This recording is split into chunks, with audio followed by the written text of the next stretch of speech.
मैं सीधे पॉइंट पे आता हूँ। आज तीसरा दिन है लुपिन का सीरीज जो चल रहा है उसमें। ठीक है, आज हम बात करेंगे एबी फ्लो एसआर टैबलेट जो लुपिन फार्मास्यूटिकल्स की एक बहुत कॉमन रिस्पायरेटरी मेडिसिन है। इस वीडियो में आप जानोगे कॉम्पोजिशन, यूजेस, काम कैसे करती है, एसआर का मतलब क्या है, साइड इफ़ेक्ट्स, कैसे लेनी चाहिए, सेफ्टी एडवाइस, मिस्ड डोज, अगर डोज मिस हुआ तो क्या करना चाहिए, और सबसे इम्पोर्टेंट टिप्स। और वीडियो को एंड तक ज़रूर देखिए। ठीक है, पहला है कंपोजिशन। इस टैबलेट में क्या होता है, सबसे पहले कंपोजिशन क्लियर करते हैं क्योंकि यहीं से पूरा गेम स्टार्ट होता है। AB flow SR tablet contains acebrophylline जो कि सस्टेन रिलीज है।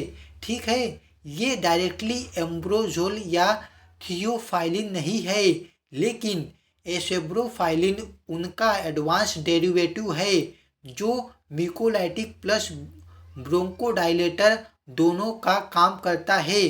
ठीक है, अब हम देखेंगे यूजेस। एबी फ्लो एसआर किस लिए दी जाती है। AB flow SR tablet mainly respiratory disease में यूज होती है। मेन यूजेस क्या है वो देखते हैं।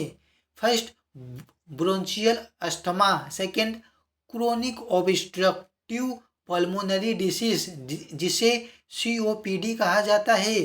Third, chronic bronchitis. Fourth, productive cough जो बलगम वाली खांसी आती है उसमें। ठीक है, फिफ्थ, चेस्ट कॉन्गेशन या फिर विजिंग। ठीक है, मतलब जहाँ सांस लेने की नली टाइट हो प्लस म्यूकस ज़्यादा हो वहाँ ये टैबलेट काफ़ी इफ़ेक्टिव है। अब हम देखेंगे हमारा नेक्स्ट हेडिंग, जैसे कि हाउ इट वर्क्स, कैसे काम करती है। अब हम समझेंगे एबी फ्लो एसआर का मैकेनिज्म सिंपल लैंग्वेज में। ठीक है, फर्स्ट पहले देखते हैं हम म्यूकोलाइटिक एक्शन। बलगम पतला करना, थिक और स्टिकी म्यूकस को पतला करती है। चेस्ट से बलगम को इजीली बाहर निकालने में मदद करती है। सेकेंड, ब्रोंकोडाइलेटर एक्शन, सांस लेने की नली खोलना। ठीक है, इसमें एयरवेज जो अपना एयरवे होता है जिसमें मतलब कि सांस लेते हैं, एयरवेज के मसल्स को रिलैक्स करती है, सांस लेने में आसानी होती है, वीजिंग और ब्रीथलेसनेस कम होती है। अभी थर्ड पॉइंट देखते हैं, इन्फ्लामेशन कंट्रोल। जो ये है अपना इन्फ्लामेशन, जो इन्फ्लामेशन रहता है उसको कंट्रोल कैसे करती है। एयरवेज की इन्फ्लामेशन को रिड्यूस करती है, क्रोनिक लंग डैमेज को स्लो करती है। ठीक है, अब देखते हैं जो अपना इसके अंदर लिखा हुआ है एसेब्रोफाइलिन, जो उसके आगे सस्टेन रिलीज, तो उसका मतलब एसआर। एसआर का मतलब क्या है, बहुत लोग पूछते हैं एसआर का मतलब क्या होता है। एसआर मतलब सस्टेन रिलीज, मेडिसिन धीरे धीरे रिलीज होती है, लॉन्ग एक्ट मतलब लॉन्ग लास्टिंग इफेक्ट मिलता है, दिन दिन में बार बार लेने की ज़रूरत नहीं पड़ती। साइड इफ़ेक्ट, इसका जो साइड इफ़ेक्ट है कंपेरेटिव कम होता है। ठीक है, अब देखते हैं how to take AB flow SR, कैसे लेनी चाहिए। टैबलेट लेने का सही तरीका बहुत इम्पोर्टेंट है, जैसे कि अपना डॉक्टर के बताए गए डोज के अकॉर्डिंग यूजुअली खाने के बाद ली जाती है। टैबलेट को पूरा निगलना है, टैबलेट को मतलब चबाना नहीं है, उसको ब्रेक नहीं करना है। ठीक है, रोज सेम टाइम पर लेना बेस्ट होता है। ऐसा टैबलेट लोजेट तो साइड इफ़ेक्ट बढ़ सकते हैं। जो ऐसा टैबलेट रहता है अगर आप उसको तोड़ते हो ना, अगर आपने जो मतलब कि जिसे निकालना रहता है, अगर इस टाइप के टैबलेट को आप मतलब कि दांत से तोड़ देते हो तो इसका साइड इफ़ेक्ट ज़्यादा निकलता है। ठीक है, तो अभी हम इसके कुछ साइड इफ़ेक्ट देखते हैं। हर मेडिसिन के साथ कुछ साइड इफ़ेक्ट पॉसिबल है, मतलब पॉसिबल होते ही आपको पता ही होगा। Common side effects, nausea, vomiting, stomach pain, headache, heartburn.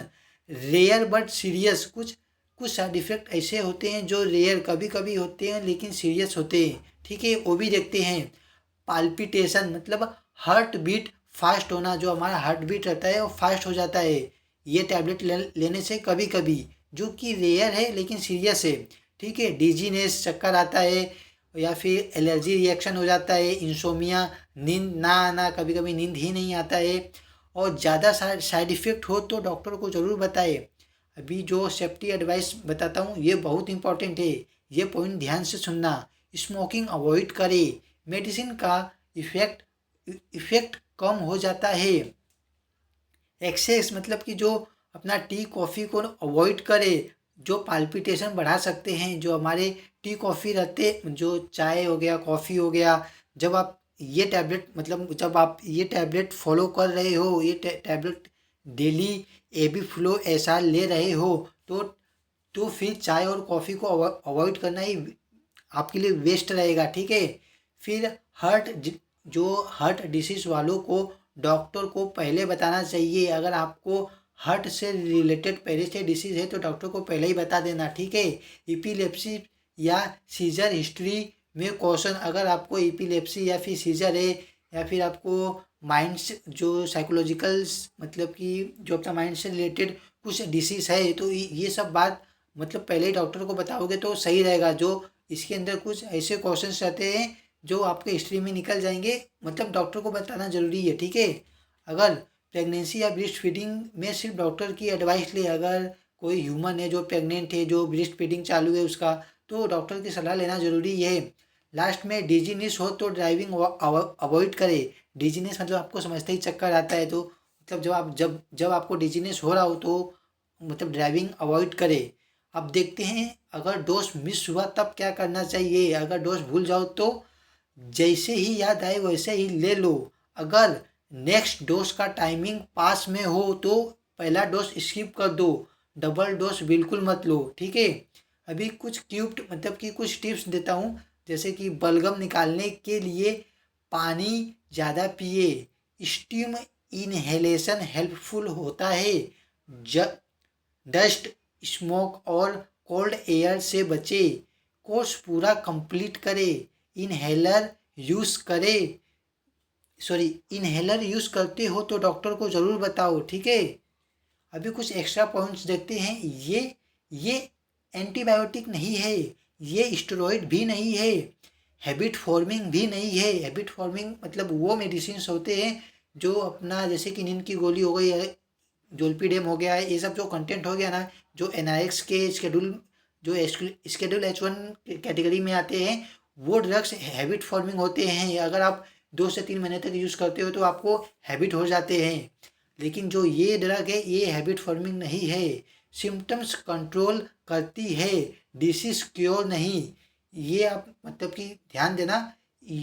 जो ये मेडिसिन है एबी फ्लो ऐसा, जो इसके अंदर कंटेंट है एसेब्रोफाइलिन सस्टेन रिलीज, जो मतलब टैबलेट जो मैं पूरा नाम पढ़ रहा हूँ, जो ये है जो कंटेंट है एसेब्रोफाइलिन, ये सिर्फ सिम्टम्स कंट्रोल करती है, डिसीज़ नहीं, ठीक है। मतलब डिसीज़ पूरा क्योर नहीं करती, सिर्फ सिम्टम्स कंट्रोल करती है, जिसकी वजह से डिसीज़ ऑटोमेटिक कंट्रोल में आता है, ठीक है। लॉन्ग टर्म यूज़ सिर्फ मेडिकल सुपरविजन में, अगर आप लंबे समय तक इस दवाई का यूज़ कर रहे हो तो आप किसी डॉक्टर के अंडर में मतलब कि डॉक्टर के गाइडेंस में करो, या तो किसी फार्मासिस्ट के, ठीक है। वो भी फार्मासिस्ट डॉक्टर के हिसाब से ही चलेगा, ठीक है। घुमा फिरा के डॉक्टर से काउंसलिंग लेना बहुत ज़रूरी है। फिर रूम टेम्परेचर पर स्टोर करें, जो हमारा रूम टेम्परेचर रहता है उस पर ही स्टोर करें, ना तो इसको फ्रिज में रखने की ज़रूरत है, ना तो कोई एक्स्ट्रा मतलब कि इसको टेम्परेचर के लिए जैसा नॉर्मल रूम टेम्परेचर रहता है ना उसमें करते हैं, ठीक है। लास्ट में सिर्फ एक डिस्क्लेमर है, ये वीडियो सिर्फ एजुकेशनल पर्पज़ के लिए है, और मेडिसिन लेने से पहले अपने डॉक्टर या फार्मासिस्ट की सलाह ज़रूर ले, ठीक है। फिर घुमा फिरा के लास्ट में सिर्फ एक ही बात बोलूँगा, अगर आपको मतलब कि कुछ भी डाउट हो या फिर किसी दूसरे मेडिसिन के बारे में जानना हो तो कमेंट में मतलब कि लिख देना, मैं आपको बता दूंगा, ठीक है। मिलते हैं अगले नेक्स्ट वीडियो में, तब तक के लिए ज़िंदा रहना, ठीक है।